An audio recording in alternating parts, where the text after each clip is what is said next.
I'm doing pop culture, entertainment, things like that. Been following Death First Heard for a while, and also Marilyn Manson. This here's from Elle, and I think there's some kind of Glamour magazine. You gotta think who the target audience is. Probably young women, things like that. Haven't read this, but I'll assume it's not gonna be very pro-Manson. We shall see. It's from October 17th, 2023, or at least that's when it was updated. It's called A Marilyn Manson Documentary is Coming to Channel 4. Let's see what they got. After its explosive Russell Brand joint expose with The Times, the headlines around the world earlier this year, Channel 4 is now making another documentary on another problematic man in the public eye, which will this time focus on Marilyn Manson. So how is he problematic, and how is Russell Brand actually problematic by just getting allegations out against him, which we haven't had due process for, proof, any of that, so I guess you could see where they're coming from already, but alright. The musician, whose real name is Brian Hugh Warner, has faced several lawsuits since 2021 with allegations levied against him made by several women accusing him of sexual and pathological assault, none of which have any tangible evidence, let's not forget. Among all the women who have accused Warner are Game of Thrones actor Esme Bianco and Westworld actor Evan Rachel Wood. Warner has consistently denied all of the allegations against him, claiming that his intimate relationships have always been entirely consensual with like-minded partners, which sounds pretty fair to me, unless you could prove otherwise. Proof is a good word. These publications just don't like along with evidence. According to an official synopsis of the documentary, Marilyn Manson Behind the Mask will look at multiple allegations of sexual assault made against the US singer.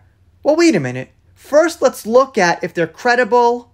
Let's just not take them on face value without any history or anything. So it's probably just going to be the story of these women from their point of view, not going to say anything about them or their character, any negatives. Should I believe them? Do they have a history of this?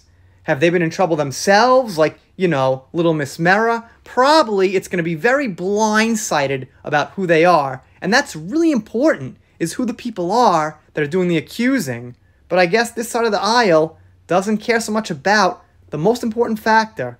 Sorry, they got their little ad in there. I don't know who that is.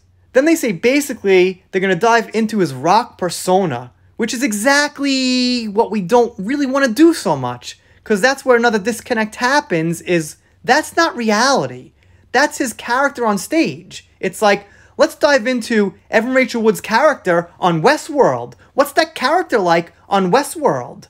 I mean, not exactly the same, but if you get my drift, one is fiction, one is reality. The rock persona, like a lot of rock stars, has nothing to do with who they are necessarily in real life.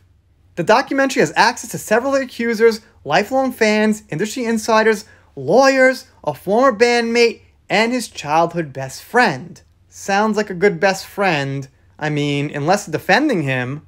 Alright, we shall see. The series charts his rise to fame from a difficult childhood through vilification and death threats to being championed as an advocate for those on the fringes of society, and closely examines the fallout of the allegations for both the accusers and the accused. How about, instead of that, like I said, let's dive deep into the accusers. Let's put it all out on the table. I bet they're not going to say one negative thing about the accusers, and to me, that says a lot. We shall see, but that's the money I'd bet.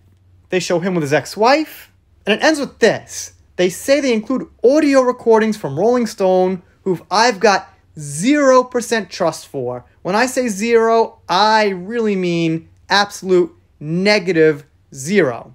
Rolling Stone's been after Manson for a long time. Nothing they print is balanced, fair, or even well written most of the time. A two-part HBO documentary on the allegations against Warner premiered last March, in which Wood revealed that her former fiancé always said that Hitler was the first rock star, adding that Manson was manipulative, made fun of for her being Jewish, and got multiple swastika tattoos. I bet he didn't. You know why? I think he's a smart guy. And what people say all the time is Jesus Christ was the first rock star. So I don't think Marilyn Manson's actually dumb enough to say Hitler was, because it's obvious that if anyone was, it was probably Jesus Christ. For the record, I'm not religious, but that kind of makes sense to me.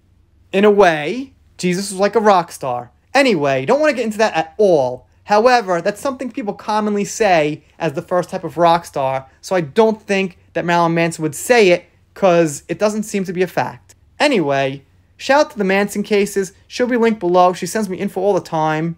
Sorry about their little ad here in the middle, whatever it is. That person's probably not interesting. And as far as L, as you can see, they're very one-sided. They're not skeptical at all of the accusers' allegations. They're ready to believe it. They're ready to expose Manson. They're ready to say how bad he was and all that. So this whole thing feels like a very, very lopsided push. For me, I gotta see the evidence. I gotta see the proof. I've got no feelings.